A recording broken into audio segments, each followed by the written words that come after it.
ایران که به تازگی از مناطق زلزله زده بازدید کرده گفتگو کردم و ابتدا از او درباره وضعیت این مناطق پرسیدم. ابتدا به سهم خودم این مصیبت جانگداز رو به ملت ایران و به ویژه مردم آذربایجان و خانواده‌های شریف قربانیان که اغلبشون از کشاورزان و اقشار کم درآمد جامعه هستند تسلیت عرض می‌کنم.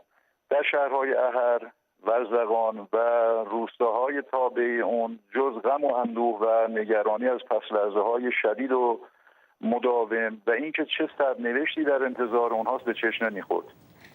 در واقع بیش از نیمی از خانه‌های ورزقان با خاک یکسان شده بود. بسیاری از خانه‌ها در حال فرو ریختن. روستاهایی مثل اورنگ، خرم‌آباد، ملالار، دامن‌آباد، محمد رضا کندی، مهدرلو، کلوچه که بنده و دوستانم در اون امکان حضور پیدا کردیم از 80 الی 90% کاملا تخریب شده و با خاک یکسان شده. خیلی ها گلایه کرده بودن از پوشش رسانه ها به طور مثال صدا و سیما و واکنش مقامات مخصوصا آقای احمدی نژاد. شما که در این مناطق بودید از مردم بازدید کردید، آیا برای اونها همین موضوع اهمیت داشت؟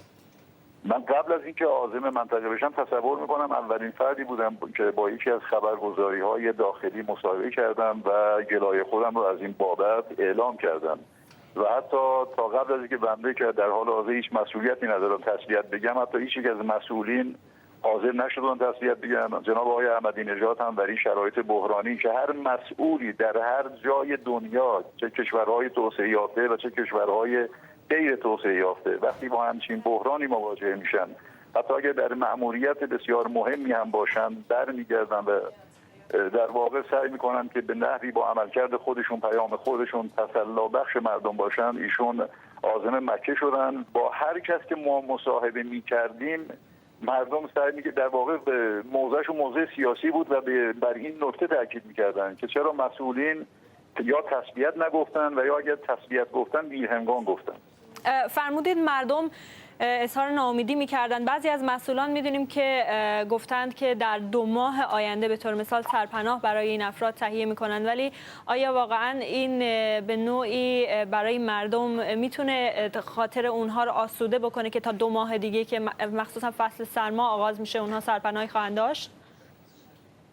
خب ما البته به شعارهای دولت عادت کردیم و به هر کس که در واقع این مسئله گفته میشد یا کسانی که شنیده بودن این رو به عنوان یک جوک تلقی میکردن، چون اگر واقعا دولت توی این زمینه مصمم باشه بود ما آثارش میدونیم. عرض کردم هنوز که هنوزه این آوارها یک چهره بسیار زشتی به مناطق زلزله زده داره. در واقع مسئولان هنوز فرصت نکردن که این آوارها رو جمع آوری کنن تا چه رسد به اینکه بخوان حالا مقدمات ساختن سرپناه رو شروع بکنن و با توجه به اینکه بارندگی هم در پیشه، من بعید میدونم که به 1/100 در واقع این شعارها عمل بشه. یه موضوعی که مطرح شد در روزهای گذشته در رسانه‌ها متوقف کردن پروسه کمک رسانی از طرف سپاه بود و اینکه سپاه اینها رو به نوعی انبار کرده تا از یک خط مشخصی به مردم برسه. شما هم این موضوع رو مشاهده کردید در منطقه؟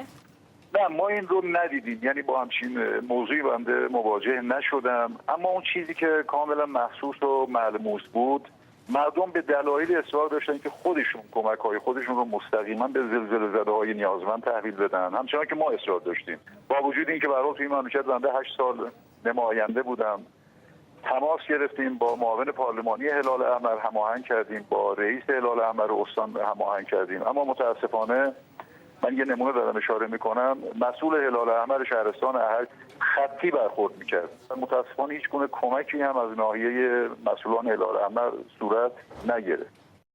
گفتگویی بود با اکبر علمی، نماینده پیشین مجلس ایران که به تازگی از مناطق زلزله زده در استان آذربایجان شرق